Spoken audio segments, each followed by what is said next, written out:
Bien, pues vamos a un mensaje más de la serie de la carta de Pablo a los Corintios. Las cartas a los Corintios son de las cartas un poquito más largas, ¿verdad? Ya después vienen cartas más cortas, pero pues hay muchos temas que trata el apóstol Pablo. Hemos visto temas muy delicados, hemos visto temas muy sensitivos, muy sensibles, ¿verdad? Pero bueno, pues es la palabra de Dios y no podemos ser selectivos con la palabra de Dios. Tenemos que predicar todo lo que viene aquí en la palabra de Dios. Amén. Bueno, pues entramos con el mensaje número 7. Yo le titulé a este mensaje Lo que callamos los pastores. Son situaciones internas que a veces vivimos, son situaciones que a veces pues no manifestamos. Algunos pastores, algunos otros sí, tocan mucho estos temas.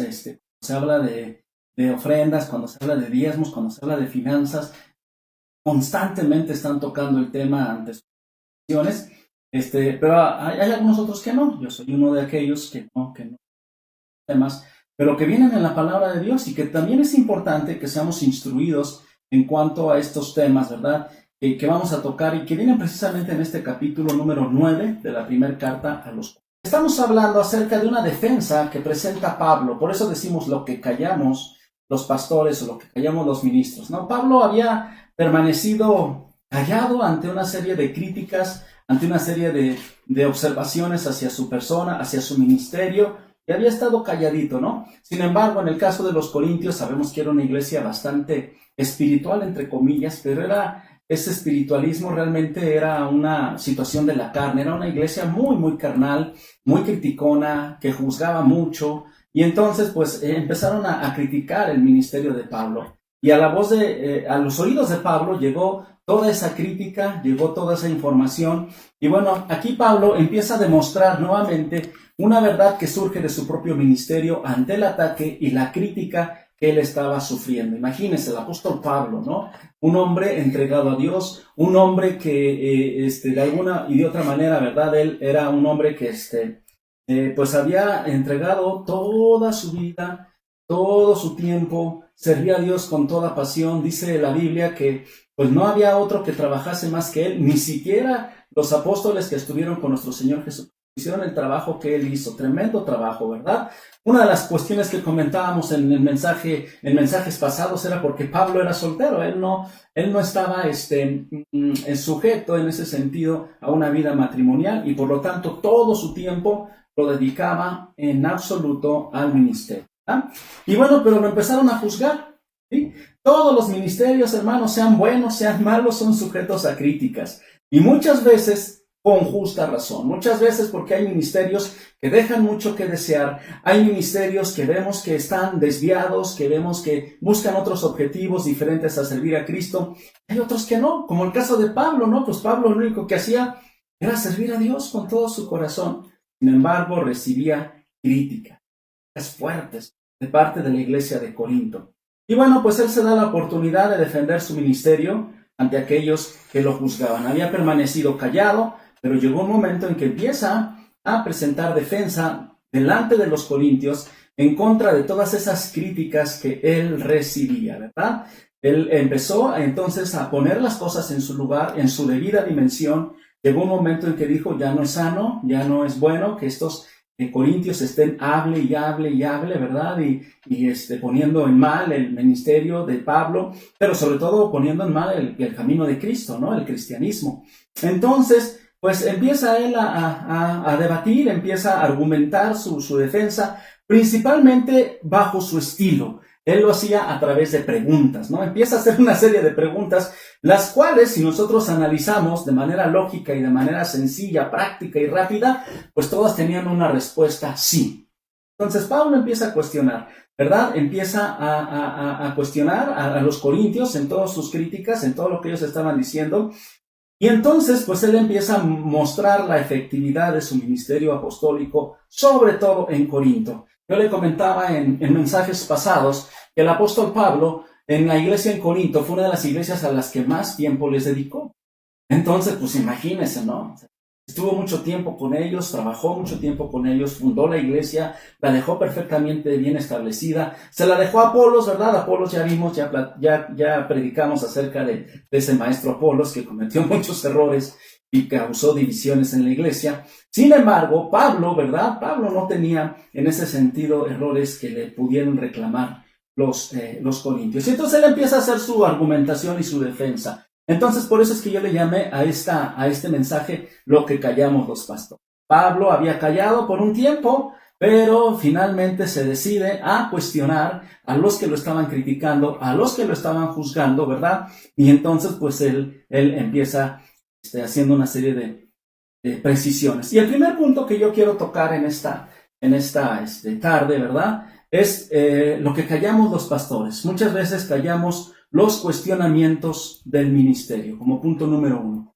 A veces vemos que algunos cuestionan nuestro ministerio, cuestionan nuestro llamado, cuestionan el que seamos verdaderamente pastores o no, o ministros o no, genuinamente o no. Entonces aquí el apóstol Pablo, que habían cuestionado su apostolado. Fíjese, él había fundado la iglesia en Corinto, él los había animado, él los había, algunos los había bautizado, como lo dice en alguna de sus cartas, pero lo empiezan a cuestionar, imagínense, ¿no?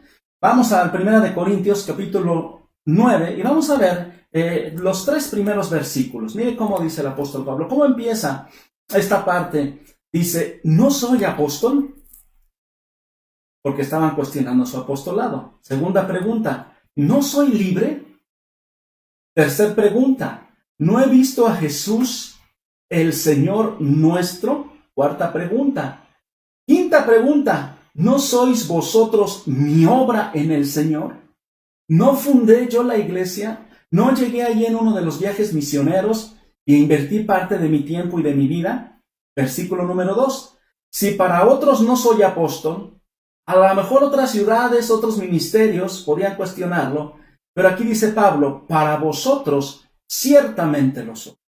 Si para alguien soy apóstol, es para ustedes, porque el sello de mi apostolado sois vosotros en el Señor.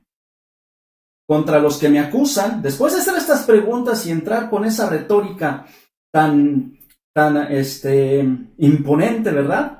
Contra los que me acusan, esta es mi defensa. Y en los demás versículos empieza a argumentar su defensa. Pero en estos primeros versículos estamos viendo un cuestionamiento del ministerio de Pablo. Estaban cuestionando si era apóstol, estaban cuestionando si era libre o era judaizante, estaban cuestionando si había visto o no había visto a Jesús, ¿verdad? Y entonces también después estaba él, en base a estas preguntas, les empieza a decir, ustedes son mi obra en el Señor. Si para otros no soy apóstol, para ustedes sí lo soy. Yo dividí este primer punto en 3 subaspectos. El primero es la legitimidad del ministerio, ¿verdad? Pablo defiende ese cuestionamiento que estaban haciendo los corintios de su apostolado. Ahora déjeme decirle que en ese tiempo, ¿verdad? Los apóstoles tenían diferentes características que deberían de cubrir. Una de ellas era que hubieran visto al Señor, hubieran convivido con el Señor. En ese entonces, no como ahora un apóstol se le llama a un hombre que se levanta con un gran ministerio y le da cobertura a hartas iglesias que él no fundó, que a él no le costaron, pero les da cobertura y les pide una ofrenda, una especie de cuota de membresía. En nuestros tiempos un apóstol es eso, un empoderado, una especie de corporativo, como un líder sindical que cubre a muchas iglesias, ¿verdad? Y ahí van las iglesias, ¿verdad?, a dar sus aportaciones para pertenecer a ese movimiento. Algunos tienen cuotas. Hay uno por allá en Miami, muy conocido, que para tener cobertura de él hay que darle más o menos en pesos mexicanos 100,000 pesos para tener esa cobertura. Y muchos han ido con esa cobertura y han llevado su lana y se la han dado y ya tienen la cobertura de ese apóstol, ¿no? En los tiempos del apóstol Pablo, apóstol significaba uno que ha visto al Señor, entre otros términos. Entonces los apóstoles tenían que haber visto al Señor. Vamos a Hechos, capítulo 1, verso 21, donde se refiere que el apóstol Pablo efectivamente vio al Señor, no en los tiempos en que estuvieron los apóstoles, sino posterior a su muerte y resurrección. El Señor Jesucristo mismo se le apareció. Hechos 1:21 dice así, cuando los discípulos tenían que determinar quién iba a ser el sucesor del apóstol, en este caso Judas, que había dejado ese lugar vacante, y dicen, es necesario pues que de estos hombres que han estado juntos con nosotros todo el tiempo que el Señor Jesús entraba y salía entre nosotros. Verso 22, comenzando desde el bautismo de Juan hasta el día en que de entre nosotros fue recibido arriba, uno se ha hecho testigo con nosotros de su resurrección. Entonces estaban eligiendo al sucesor de Judas y estaban diciendo, tiene que ser uno que anduvo con nosotros, que vio al Señor Jesús, que participó del ministerio. Inclusive pusieron el requisito desde el bautismo de Juan, desde antes, desde que se anunció la venida de nuestro Señor Jesucristo, y que haya sido hecho testigo de la resurrección de Jesucristo, que haya visto a Cristo resucitado. Y entonces ya echaron suertes y las suertes cayó sobre Matías, ¿verdad? Y a él lo eligieron como el 12º apóstol. ¿Sustituyendo a quién? Sustituyendo a Judas.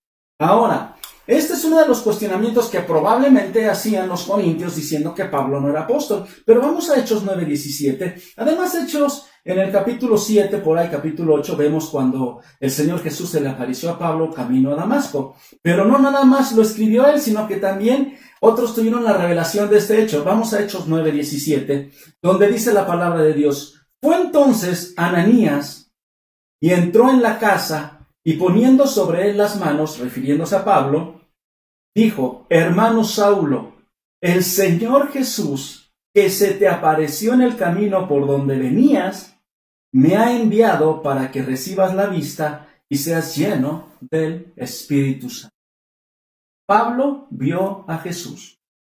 Por eso es que en los primeros cuestionamientos que él hace, en la primera carta de Corintios, en el versículo, capítulo 9, en el verso 1, ¿no he visto a Jesús el Señor nuestro? Les pregunta a los corintios. Sí lo vio. Y mismo Jesús se le apareció para llamarlo a su servicio. Primero para darle salvación y después para llamarlo a su servicio. Y yo tengo una teoría. ¿Por qué Jesús mismo se tuvo que presentar delante de Pablo? Porque Pablo era un hombre celoso, preparado, fariseo de fariseos, y era difícil que alguno de los apóstoles lo persuadieran. Tuvo que haber sido el mismo Señor Jesucristo quien se le apareció para que Pablo fuese constituido cristiano y fuese constituido siervo de Dios y fuese constituido apóstol. El Señor tenía un ministerio para él. Pablo iba a predicar a todos los gentiles. Amén. Bueno, esos eran los requisitos y estaban cuestionando su apostolado. Imagínense hoy en este tiempo si nosotros les dijéramos a todos ellos que se llaman apóstoles, ¿verdad?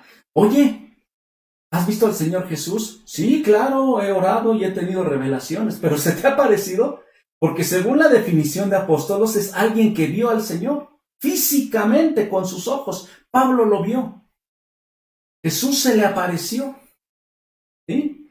Y entonces yo, en mi manera de pensar y en mi doctrina, en mi teología, ya no hay apóstoles. Todos estos que se hacen llamar apóstoles, ¿verdad? Para mí son, pues todo menos apóstoles. No cubren los requisitos ni las características de los apóstoles, ¿verdad? Algunos de ellos son unos verdaderos vividores. Vamos a 1 Corintios 15:7, donde el apóstol Pablo refiere precisamente que en una de las traducciones de la Biblia dice que es el último. Aquí en la versión 60 dice el más pequeño, pero eso se refiere al último. Es un, vamos a decirlo así, una especie de sinónimo, una especie de términos alternativos, porque el lenguaje judío, el griego y el arameo tenían muchas acepciones, muchas ramificaciones. Pero mira lo que dice el apóstol Pablo en 1 Corintios 15:7. Después apareció a Jacobo, hablando de la aparición de Jesús. Después a todos los apóstoles, una vez resucitado. Y al último, dice, al último de todos los apóstoles, como a un abortivo me apareció a mí. Y luego dice, porque yo soy el más pequeño de los apóstoles. Esta parte de pequeño y último se utilizan como una especie de sinónimos. Y al último de los apóstoles, que fue yo, se me apareció. Porque yo soy el más pequeño de los apóstoles, que no soy digno, fíjate, de ser llamado apóstol, decía Pablo, porque perseguía la iglesia. Era un perseguidor celoso. Entonces, hermano, aquí el apóstol Pablo estaba defendiendo la legitimidad de su ministerio. Él fue el último de los apóstoles para gloria de Dios y fue el más poderoso en el sentido ministerial. No estoy hablando de que tuviera poder o alguna situación de fama o alguna... No. Estoy hablando en la cuestión ministerial. ¿Sí? Ahora, hermano, pues yo estoy de acuerdo en que de repente pues haya iglesias y haya personas que cuestionen el llamado de un ministro, de un ministerio. Sobre todo cuando toma dimensiones como las de los apóstoles de hoy en día, de que solo su objetivo es tener fama, es tener reconocimiento y lamentablemente muchas veces dinero. Son verdaderos magnates, les llaman los magnates de Dios. Y pues sí es importante cuestionar ese llamado, ¿no? Hoy nadie, o cuando alguien cuestiona el llamado de unos de esos apóstoles, televangelistas, apóstoles que salen mucho en la televisión y en las cadenas, ¿verdad? Inmediatamente se les va un ejército, ¿verdad? De seguidores y de adoradores de esos apóstoles, ¿no? Eres un blasfemo, ¿cómo hablas contra el ungido? Y cosas así, ¿no? Y pues es que es viable y a veces es legítimo cuestionar ese tipo de ministerios. Porque no vemos por ningún lado que verdaderamente estén edificando el reino de Dios, están edificando su propio reino. Pero también no podemos pasarnos al otro extremo de cuestionar el llamado de personas que han sido levantadas por Dios, que han sido levantadas bajo un llamado genuino para ministrar, para ser pastores, para ser obispos. La Biblia habla de obispos, habla de pastores, como líderes, pero no habla de apóstoles. De los apóstoles se habló en la iglesia primogénita, se sustituyó a uno de ellos, se ingresó a otro que fue Pablo, como lo acabamos de ver, y ya jamás se habló de apóstoles. En la historia de la iglesia también a otros se les llama padres de la iglesia, a los primeros teólogos, a los primeros, a los reformadores como Martín Lutero, como Juan Calvino, se les llama padres, se les llama reformadores, se les llama muchas cosas, pero no se les llama apóstoles. Y hoy estamos viviendo una era de la apostolitis, ¿no? Entonces, pero tampoco debemos detener a aquellos o cuestionar a aquellos que tienen un llamado genuino, que más allá de los títulos, que más allá de ministro, de siervo, de obispo, de pastor, ¿verdad? Simple y sencillamente sirven con un llamado verdadero. Ahora yo quiero cerrar este primer punto hablándote de un llamado genuino, para que verdaderamente tú identifiques un llamado genuino y no lo cuestiones, puedas identificar la diferencia. Yo pongo aquí algunos puntos, los que más considero yo importantes. Un llamado genuino no es producto de una persona que no encuentra trabajo. Una persona que no tiene en qué ocuparse, que fracasó en la vida laboral, en la vida profesional, y que alguna vez alguna mujer, ¿verdad?, le llevó a su hijo al pastor, ¿verdad?, y le dice, sí, dígame, hermana, pues es que aquí le traigo a mi hijo.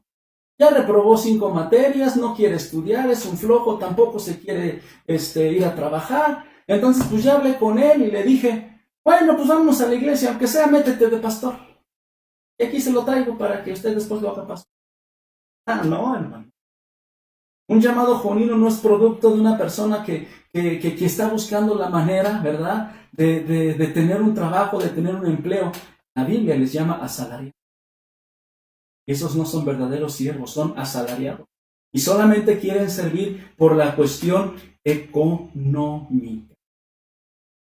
Yo conozco varios, ¿verdad?, que en algún momento manifestaron, no, pues yo para no trabajar, pues me voy a meter de pastor. Pensando, ¿verdad?, que el ser un pastor, el ser un ministro, ¿verdad?, es estar echando la chorcha, no trabajar, no esforzarte, no hacer nada, ¿verdad?, y simplemente. Y curiosamente, fíjense que esas personas que yo he escuchado que dijeron eso, que se iban a meter de pastores para no trabajar y para tener recursos, son los que ahora andan criticando el ministerio pastoral, ¿verdad? Y andan diciendo que se vayan a trabajar, que se pongan a trabajar, que ahorita en la pandemia estaban poniendo algunos ahí con sus memes, ¿verdad? Que se pongan a trabajar y quién sabe qué tantas tontas, ¿no? Bien, un llamado genuino tampoco es producto de un episodio emocional. Esto no tiene que ver con la emoción.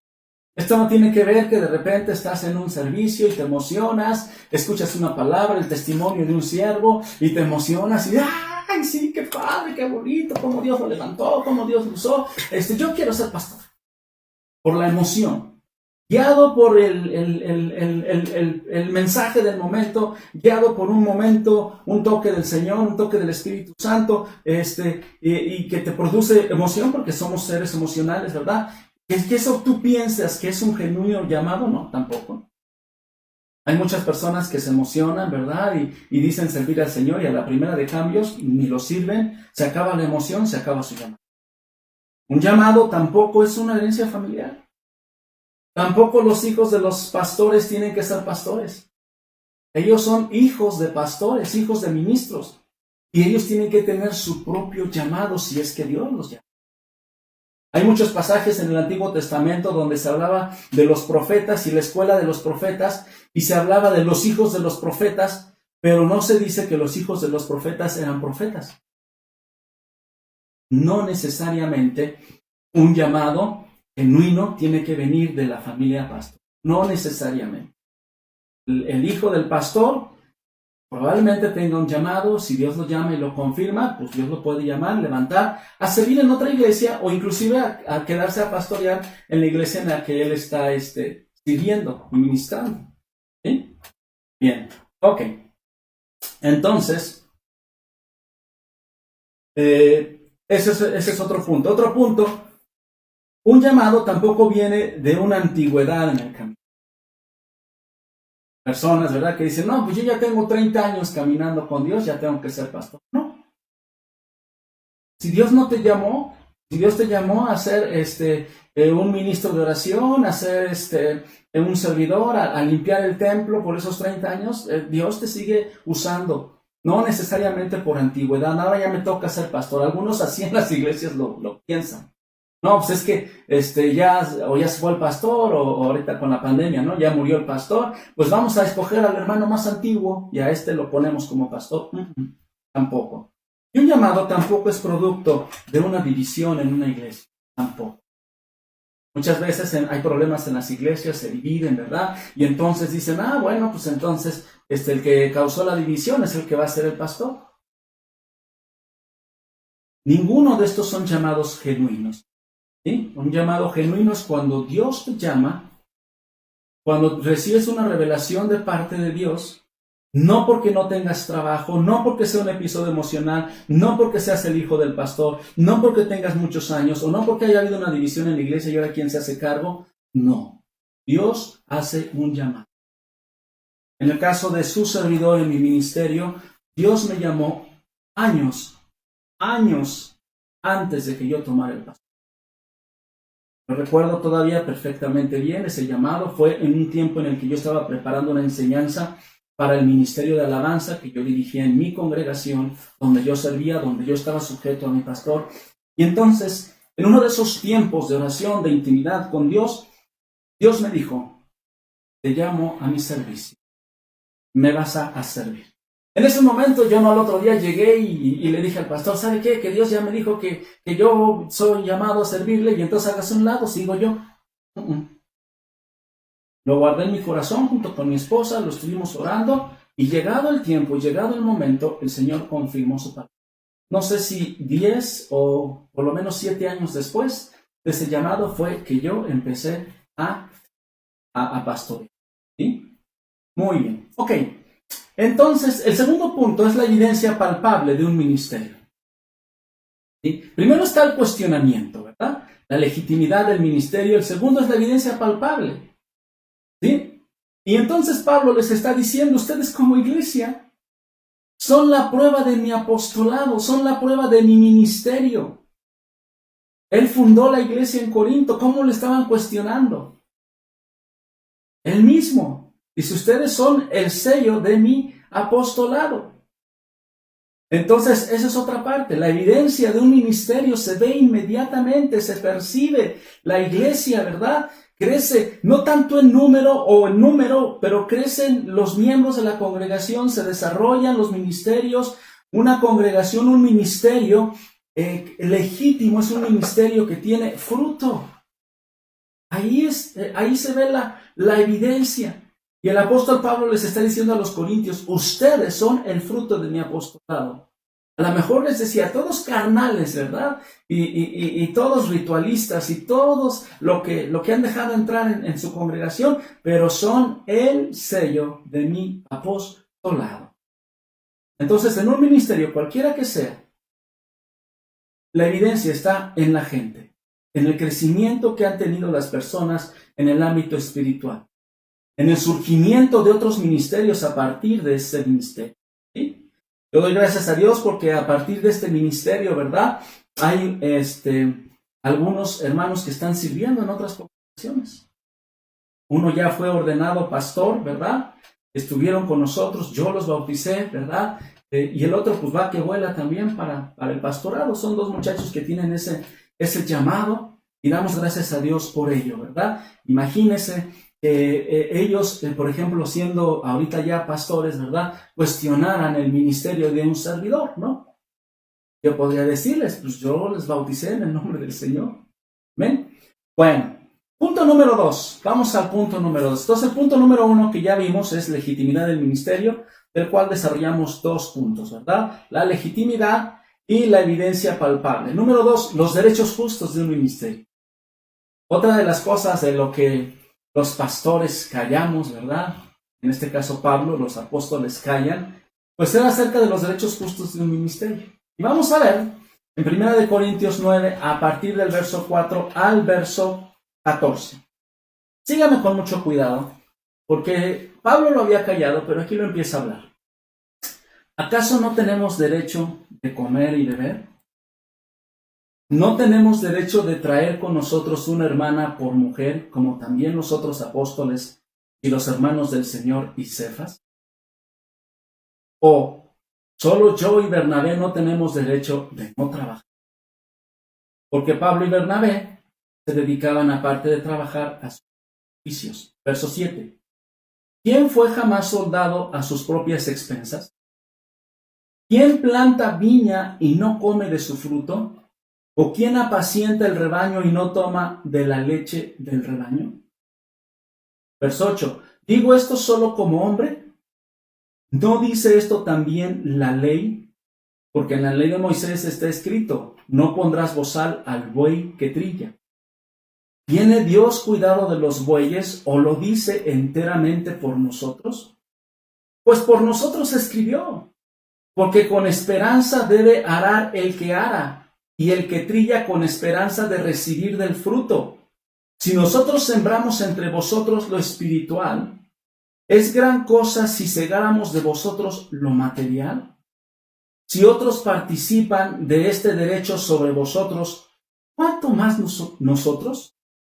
Pero no hemos usado de este derecho, sino que lo soportamos todo, por no poner ningún obstáculo al Evangelio de Cristo. ¿No sabéis que los que trabajan en las cosas sagradas comen del templo y que los que sirven del altar participan? Así también ordenó el Señor a los que anuncian el Evangelio, que vivan del Evangelio. El apóstol Pablo está planteando aquí los derechos justos y mínimos de un ministerio. Pablo está presentando derechos justos, el derecho al sostén económico, el derecho a casarse, aunque él no se casó, ¿sí? Pero él hacía énfasis en que los demás apóstoles estaban casados y que en cualquier momento él se podía casar. Y tenía derecho a tener a su mujer y traerla en el ministerio. El derecho de que la esposa lo acompañara en el ministerio. El derecho de tener un sostén completo. O bien, la pregunta que hace Pablo, Bernabé y yo, no tendremos derecho de dejar de trabajar.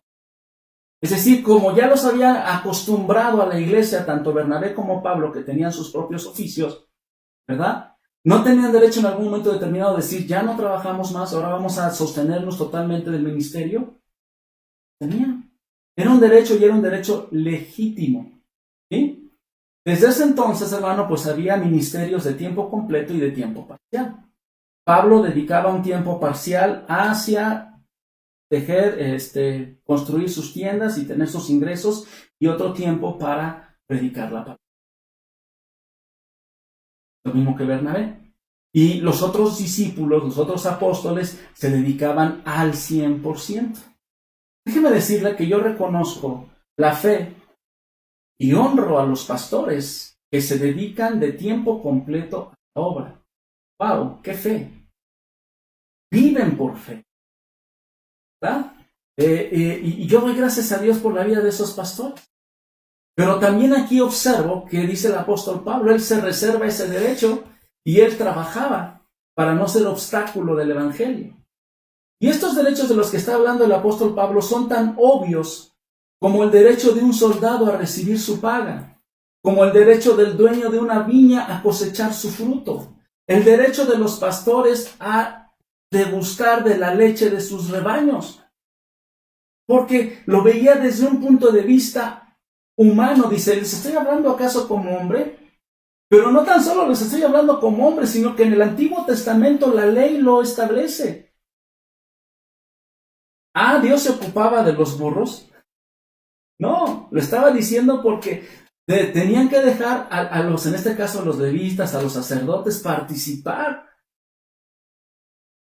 de la ofrenda, de lo que había en la casa de Dios, alimentarse de eso.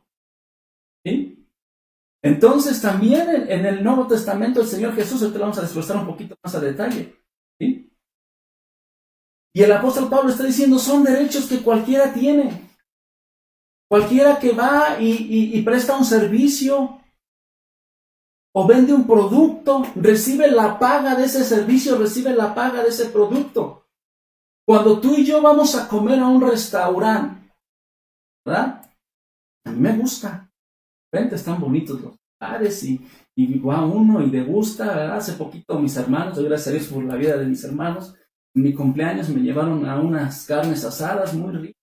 Un tiempo muy bonito, y ya se sienta uno, y al final, pues llega el mesero, ¿verdad? Con la cuenta, y le dice, esto es lo que usted consumió, esto es lo que usted va a pagar. Imagínense que en ese momento mis hermanos y yo nos pagamos, hombre, pues muchas gracias, que Dios se lo pague, que Dios se lo multiplique, Dios le bendiga. Pues de menos nos mandan a llamar, ¿verdad? Primero los meseros, ¿verdad? Seguramente, después nos van a mandar a llamar a su seguridad, y ustedes no salen de aquí si no pagan. ¿Por qué? Porque nos dieron un servicio, porque nos dieron un producto. ¿Qué nos hace pensar que en las cosas de Dios no pagamos? Pues es que es un alimento espiritual. Pues que Dios se lo pague al pastor, que Dios le multiplique al pastor, que Dios le multiplique al ministerio. Esos son los derechos, ¿verdad? Pablo presenta los derechos justos de un ministerio y es justo que tengan esos derechos. Y el punto número 2 en este segundo apartado, los derechos justos tienen un sustento bíblico, no nada más porque se le ocurrió a Pablo decirlo, oye, aquel que presta un servicio recibe la retribución de ese servicio, ¿no? No, también venía en la Biblia. Está hablando del pasaje de Deuteronomio 25:4, donde el Señor le dice al pueblo de Israel, no pondrás bozal al buey cuando trillare. Los intérpretes judíos consideraban al buey como representante de todos los trabajadores, incluyendo a los levitas y a los sacerdotes, tanto humanos como animales y como ministeriales. Y pensaban que la ley estaba hecha para que el hombre la obedeciera. Y estaban diciendo, ¿sabes qué? Bueno, pues no vas a poner bozal al buey cuando esté trabajando. No lo vas a poner a trabajar sin que le des de comer, sin que le des su paga. ¿Sí? Y por eso es que dice Pablo, para nosotros fue escrito por los derechos que tenemos, ¿verdad?, de participar de la cosecha. ¿Sí? Entonces, tanto en la cuestión material como en la cuestión espiritual, todos están esperando verse beneficiados de la paga, ¿verdad? ¿Sí? Y número 3, los derechos que manejan los ámbitos espiritual y material. El problema que nosotros tenemos es que pensamos que lo espiritual es gratis. Es cierto, la salvación es gratis para nosotros, pero tuvo un precio de sangre de nuestro Señor Jesucristo. Y fue el mayor de los precios. ¿Amén? Que nosotros la recibamos gratuitamente es otra cosa, pero que no tenga un precio no es cierto, tiene un precio. Y aquí el apóstol Pablo en este punto, en 1 Corintios 9:11, te lo vuelvo a poner rápidamente, porque dice, si nosotros sembramos entre vosotros lo espiritual, lo intangible, el estudio, la enseñanza, pregunta Pablo, ¿es gran cosa si segáramos de vosotros lo material? y hace estos cuestionamientos pues, para que la iglesia en Corinto conteste, ¿no? Porque la iglesia en Corinto decía lo que hoy muchos dicen. Ese apóstol Pablo es un flojonazo. Nada más se la pasa predicando. ¿Tú crees que los sermones se hacen solitos? ¿Tú crees que el pastor no tiene que invertir tiempo en estudiar, en orar, en buscar? Lo hace. El sembrador espiritual en este caso era Pablo en Corinto y él les dice, oigan, es gran cosa que si nosotros les sembramos a ustedes en lo espiritual, ¿no cegáramos en lo material? Por supuesto. Entonces aquí, hermano, son derechos que manejan los ámbitos espirituales y los ámbitos materiales. ¿Ven? Número 4. Los derechos intelectuales y los derechos espirituales. Porque déjame decirte que aunque la enseñanza es inmaterial, hay dos tipos de enseñanzas inmateriales, la enseñanza intelectual y la enseñanza espiritual. En 1 Corintios 9:12, miramos a ver rápidamente, dice Pablo, si otros participan de este derecho sobre vosotros, ¿cuánto más nosotros? ¿Sí? ¿Qué significa? Que en Corinto, hermano, abundaban, ya lo hemos platicado, los oradores, los filósofos, tenían una influencia griega, que llegaban de otras ciudades, ¿verdad? Para dar sus discursos, para dar sus sermones, para dar sus enseñanzas, pero en el entendido de que iban a recibir beneficios no solo cívicos, no solo se les iba a dar un reconocimiento, sino que se les iba a dar una paga. Y quienes los escuchaban sabían que al final tenían que pagar por la cátedra que habían recibido. ¿Sí? ¿Usted cree que Pitágoras, que Sócrates, que Platón vivían de la caridad? No, como hoy en día. Usted tráigase a un intelectual, tráigase un conferencista de talla internacional y dígale que quiere que imparta un taller sobre liderazgo. Y le va a decir, son $500 más el avión, más el hospedaje, más bla, bla, bla, bla, bla. Nada es gratis. Váyase usted a una escuela, inclusive escuelas federales, ¿verdad? Públicas, usted tiene que pagar una colegiatura, tiene que pagar una inscripción. No le dan gratis. Váyase al Tecnológico de Monterrey, ¿verdad? Inscríbase, reciba sus clases y dígale al final al director, por allá anda el pastor Gustavo, trabaja el pastor Gustavo, ¿verdad? Hombre, muchas gracias por esta enseñanza que me dieron, que Dios se los pague. No, si usted no se lo paga, no le van a dar su servicio. Entonces en Corinto existía esta práctica y el apóstol Pablo les dice, si otros participan de este derecho sobre vosotros, ¿cuánto más nosotros? ¿Por qué? Porque los corintios de la iglesia iban y escuchaban a los filósofos y escuchaban a sus enseñanzas y pagaban. Pero con el apóstol Pablo en la iglesia, no, ahí no, ahí es gratis, ¿no? Entonces, hermano, pues el público solo estaba interesado, ¿verdad?, en recibir esa enseñanza, en recibir esas conferencias y pues obviamente pagar. Y Pablo les dice, bueno, si ellos tienen ese derecho sobre ustedes, pues cuánto más nosotros que les estamos hablando cuestiones. Número 5, la decisión de prescindir de estos derechos justos. Pablo termina diciendo, ¿verdad? Si regresamos rápidamente a ese versículo, 1 Corintios 9, si lo puedes poner, si no.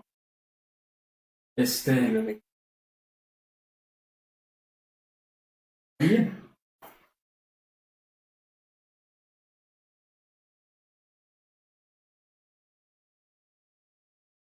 Mire, déjenme ubicar.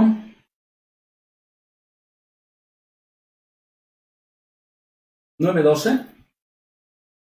Dice, si otros participan de este derecho sobre vosotros, ¿cuánto más nosotros? Pero no hemos usado de este derecho, sino que lo soportamos todo por no poner ningún obstáculo al evangelio de Cristo. Entonces aquí mi tercer punto, ¿verdad? No, mi quinto punto es la decisión a prescindir de estos derechos justos. El mismo Pablo dice, no ejerzo entonces ese derecho, no ejerzo esta prerrogativa, por el contrario, pongo en desventaja en cuanto a esto, ¿para qué? Para no ser obstáculo del evangelio de Cristo. Entonces Pablo, en otras palabras, les dice, ok, no hay problema, yo sigo trabajando, sigo sosteniéndome, pero para que el evangelio sea predicado. Vamos a Hechos 20:35, él lo refiere de esta manera. Dice, en todo os he enseñado que, trabajando así, se debe ayudar a los necesitados y recordar las palabras del Señor Jesús que dijo, más bienaventurado es dar que recibir. Entonces Pablo dice, es justo que me den, pero para mí es más aventurado dar que recibir. Yo aquí le quiero platicar rápidamente una anécdota que una vez tuve en una reunión de exalumnos. Ya saben, ¿no? Las reuniones de exalumnos, pues nos reunimos, ¿y a qué te dedicas? Yo les digo, yo soy pastor. Y estaba yo diciendo eso, ¿verdad? Iba yo a decir, y además soy docente, y me interrumpe uno de mis compañeros. Oh, qué buen negocio, dice. Te ha de ir muy bien, ¿no? Es muy buen negocio ser pastor. Y que le digo, bueno, en el sentido en el que tú lo estás diciendo, creerás que no. Creerás que cuando Dios, y así se lo dije, cuando Dios me llamó a servir, fue en el momento en que yo tenía los más importantes negocios de mi vida. Me estaba yendo muy bien. Ya tenía una empresa, me estaba dedicando a la construcción de sistemas. Él sabe que yo me dedicaba mucho a eso y me estaba yendo perfecto. Entonces, no lo hice por eso. Entonces, la decisión de prescindir de esos derechos justos, ¿verdad?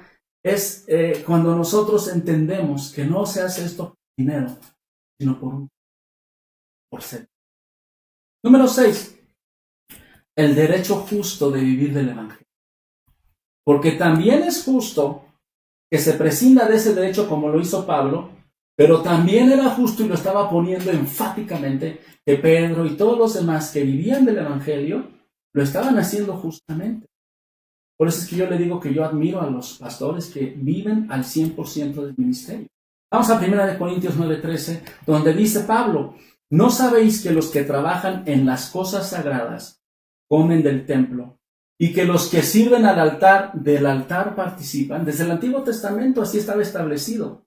Así también en el Nuevo Testamento, versículo 14, ordenó el Señor a los que anuncian en el Evangelio que vivan del Evangelio.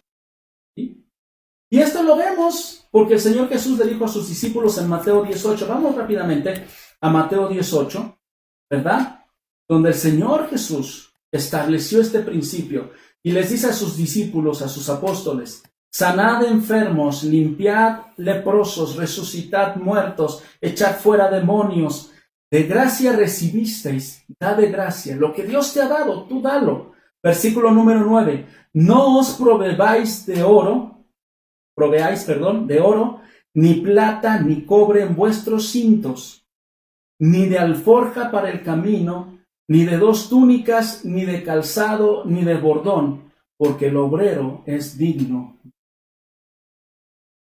En otras palabras, el Señor Jesús le estaba diciendo a los discípulos, no lleven nada. Si ustedes viven del Evangelio van a ser bendecidos.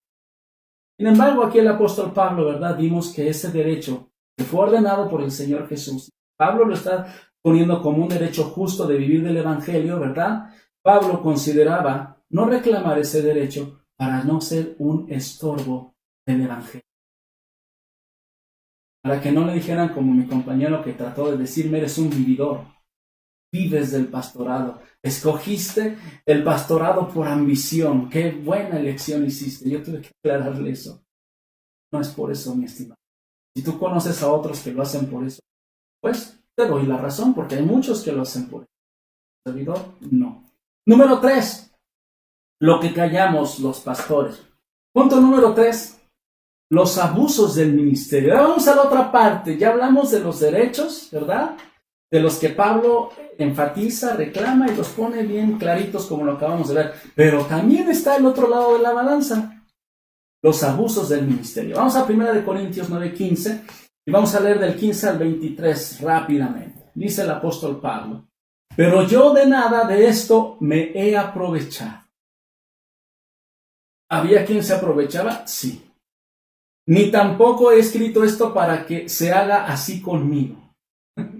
Tampoco quería que le dieran los diezmos, las ofrendas, porque prefiero morir antes que nadie desvanezca esta mi gloria.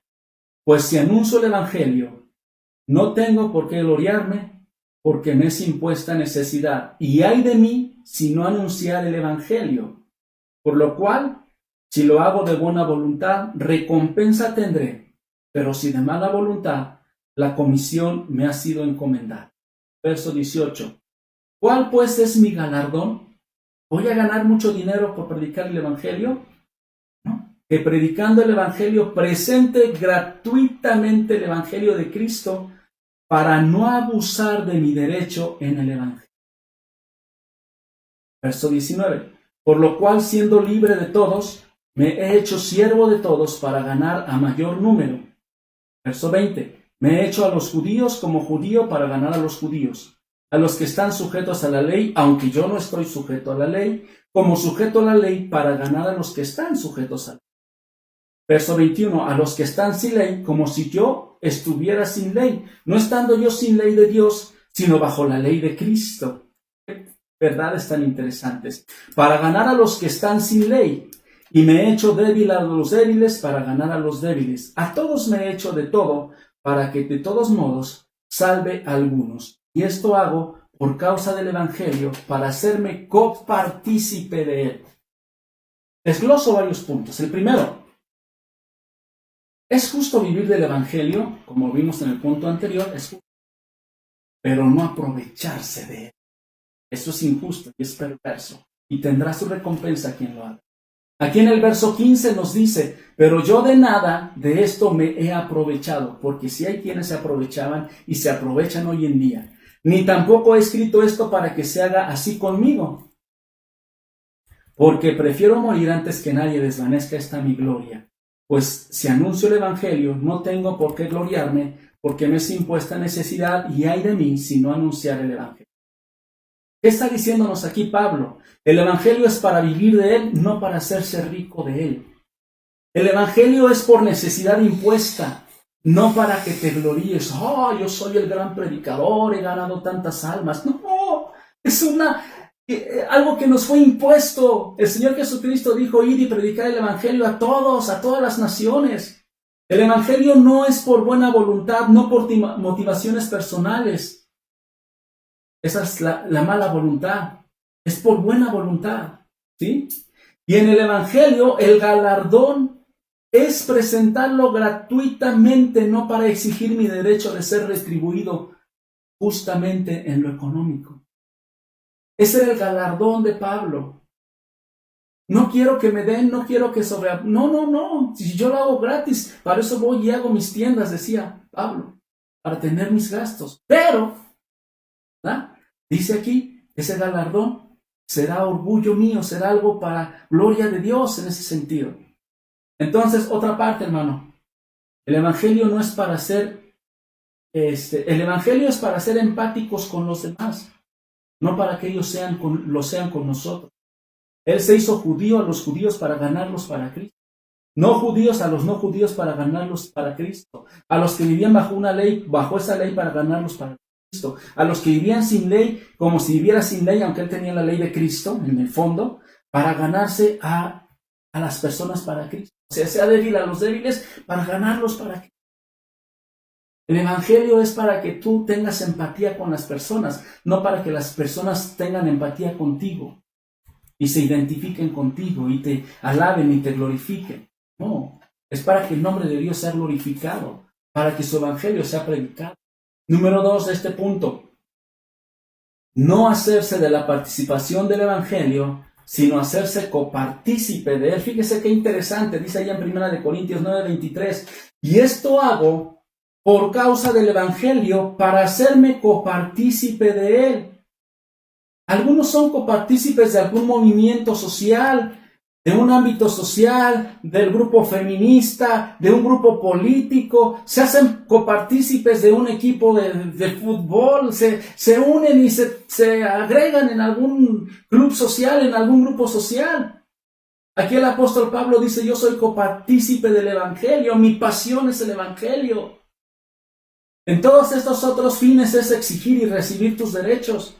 Las personas que se están asociando, por ejemplo, a los grupos feministas, a los otros grupos marginados, ¿es para qué? Para que les den sus derechos, para exigir sus derechos.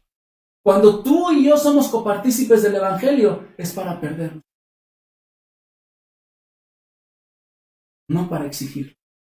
Es para servir a Dios. Es para hacernos nosotros a un lado y que el nombre de Dios sea glorificado. Amén. ¿Sí? Yo en lo personal doy gracias a Dios por quienes participan del Evangelio y de mi ministerio. Gracias a Dios por sus vidas. Amén. Y también gracias a Dios por los que no participan. Déjeme decirle algo bien importante. Yo como ministro del Evangelio recibo bendición de un lado o de otro. Recibo bendición de los hermanos en Cristo. Por ejemplo, ahora que mi esposa se operó y que tuvimos una necesidad económica importante, doy gracias a Dios por esos hermanos que dijeron, ahí está esa ofrenda, hermano. Yo sé que Dios se las multiplica, que les bendice grandemente. Y déjeme decirle algo bien interesante. Si algún hermano pudiendo dar no dio, hubo otros que dieron. Familia, amigos, ahí está. Y yo doy gracias a Dios porque yo sé que la bendición viene de Dios, no viene de la iglesia. Y que Dios usará otro medio para bendecir mi vida, para bendecir mi ministerio. Y una de las cosas que yo he observado, tanto de los hermanos en la iglesia, como de los hermanos que no son de la iglesia, que son amigos de mi familia, ¿verdad? Gente de mi familia también que participó conmigo en una ofrenda muy generosa, ¿verdad? Yo doy gracias a Dios. ¿Sabes por qué? Porque veo la fidelidad de Dios en su vida.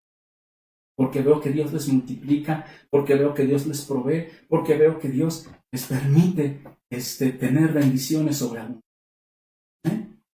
No se trata de que dé usted o no dé a un ministerio, sino se trata de la bendición. Y yo no me meto en este debate de los diezmos, no me meto en este debate de que muchas personas gastan tiempo, dinero y esfuerzo en que si se debe de diezmar, que si no se debe de diezmar. El otro día me llamó mucho la atención que un hermano de aquí de la iglesia, ¿verdad?, puso en una de esas, en uno de esos grupos, y es un hermano fiel, puso en uno de esos grupos, ya déjense de pelear por esas tonterías y mejor. Amén. Entonces, hermano, hay que hacerse copartícipe del Evangelio. Amén. Cuando tú siembras, cuando tú diezmas, cuando tú ofrendas, cuando tú participas, estás haciendo copartícipe del Evangelio. Y ese será tu. Amén. Y Dios te va gran sobremanera. Déjame decirte, no solo aquí en esta tierra, porque Dios no se queda con nada, sino que tendrás tesoros en el cielo. Y ya hemos platicado mucho de eso. Yo doy gracias a Dios por la Iglesia Amor en Acción, porque como el apóstol Pablo, yo me reservo mi derecho, yo no predico mucho sobre estos temas, pero verdad, me doy cuenta que Dios bendice. Como dice Pablo, no por tristeza ni por necesidad, porque Dios ama al dador alegre, al que da su diezmo, al que da su ofrenda, al que coopera. Nosotros siempre estamos pidiendo cooperaciones. Siempre.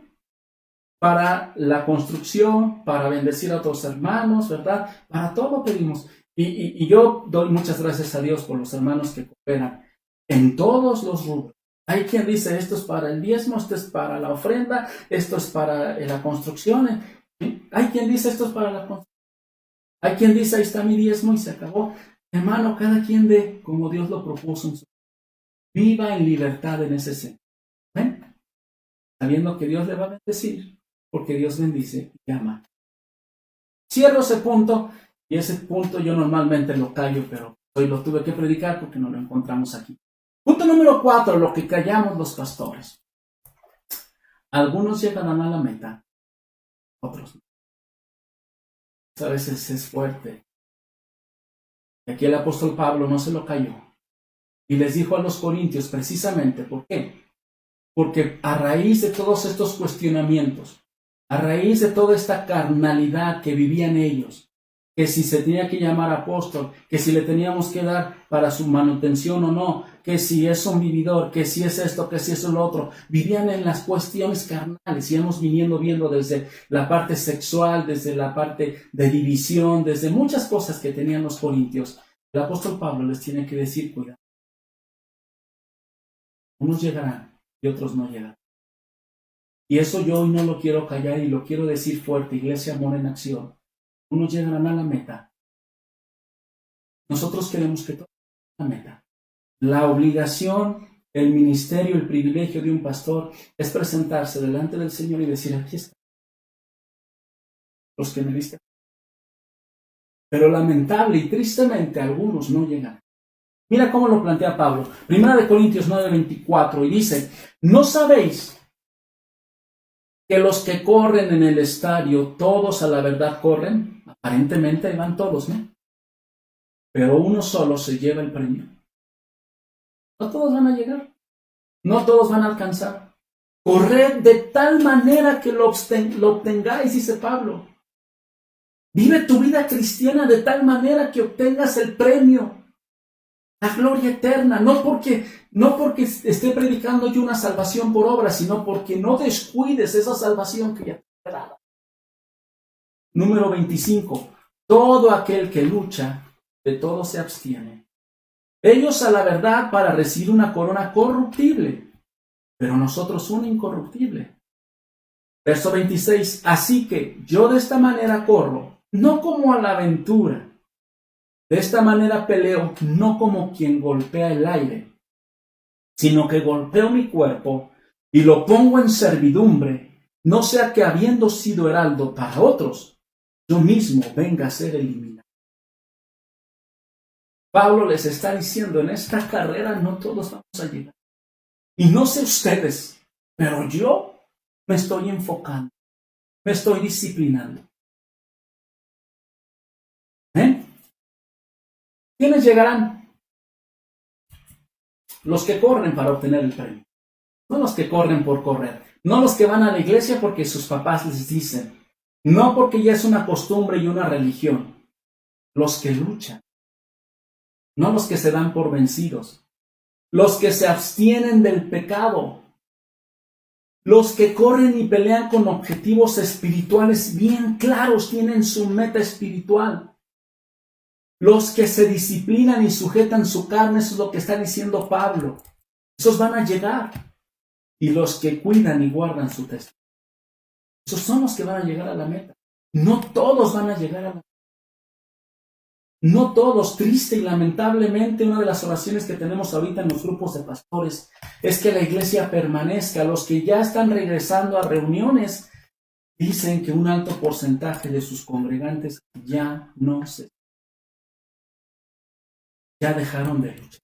Yo conozco mucha iglesia de Amor en Acción que desde mucho antes de la pandemia dejaron de buscar las cosas. No van a llegar, van a caer en la apostasía, no van a llegar al objetivo final. Muchos que nos siguen en las transmisiones ya no nos siguen. Ojalá Dios quiera que estén en otras transmisiones, que encontraron un pastor que predica mucho mejor que su servidor, comenta mucho mejor. Yo daría gloria a Dios por él. Pero si no es así, no están llegando. Muchos jóvenes, así como le dije de jóvenes que han surgido de nuestro ministerio y que ahora son pastores, también jóvenes tenemos que ya viven sin Dios.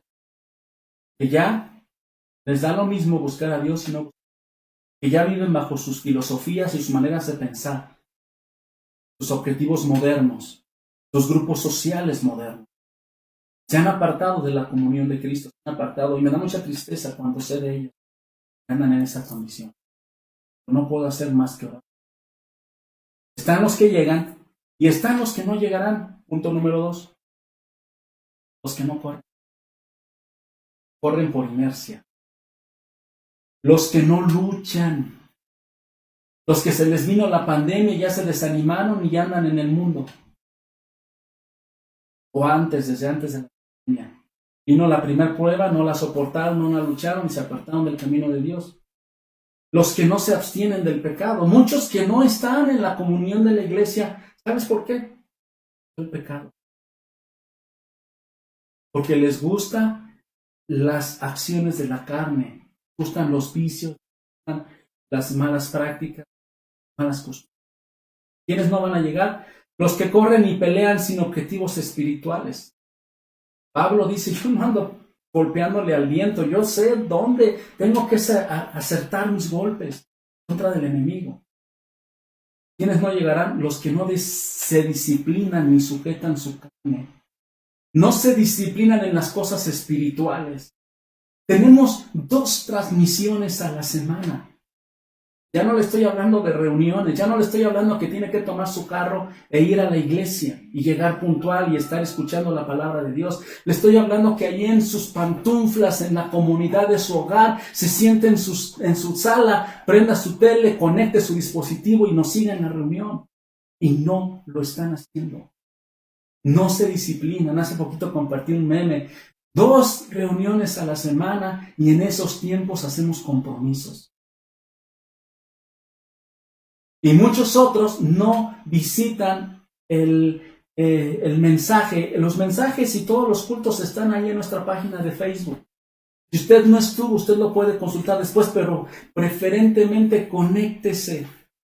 Cuando estamos dando el mensaje en vivo, estamos en un mismo espíritu, en un mismo sentir, no es lo mismo que usted lo vea después.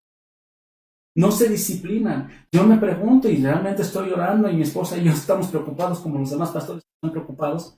¿Van a regresar a la congregación? Tomarán su carrito, subirán unas cuantas kilómetros para llegar a la iglesia, llegar temprano a la escuela dominical y tenernos ahí juntos cuando lo podamos hacer. Esperemos en Dios ya sea pronto. No llegarán tampoco los que no sujetan su carne, los que se dejan vencer por el pecado. No llegarán los que no cuidan igual. Siendo heraldos para muchos, aparentemente llegan a perder. Hermano, lo que callamos los pastores, en esta ocasión no lo queremos. Quisiera que todos llegasen a salvación, todos alcanzasen el valor, ¿no? Algunos, como lo he predicado en algunas ocasiones, ¿verdad? Pasen de panzazo, lleguen de panzazo, todos pelones porque no hicieron nada para Cristo, porque las coronas que nosotros ganamos en esta tierra, que tendremos allá en el cielo, es por nuestra obra y nuestro trabajo en el Señor, pero que lleguen. ¿Viste? Hermano, cierro mi mensaje. Lo que callamos los pastores, primero el cuestionamiento del ministerio. ¿Es bueno cuestionar los ministerios? Sí, cuando ves que es un ministerio superficial, cuando ves que es un ministerio donde el pastor se está haciendo rico, famoso y carismático, donde él está surgiendo mucho más que Cristo. Pero cuando ves un ministerio de tipo Pablo, que es un siervo y que vivió para servir al Señor, mejor orando. Número 2, los derechos justos de un ministerio. ¿Es justo participar del ministerio? ¿Es justo vivir del evangelio? Sí, pero también es justo tenerte de ese derecho. Si vas a diezmar, yo le digo, los que diezman, pues es directamente para el sostenimiento del pastor. Los que dan para las ofrendas es para los, y los que dan para la construcción es para la construcción, y los que dan para una ofrenda para un hermano, a ese hermano se les... ¿Sí? Participa de lo que tú quieras. Todo eso es justo. Entre más participes, ¿sí? Entre menos participen es tu decisión, no hay problema, no pasa nada.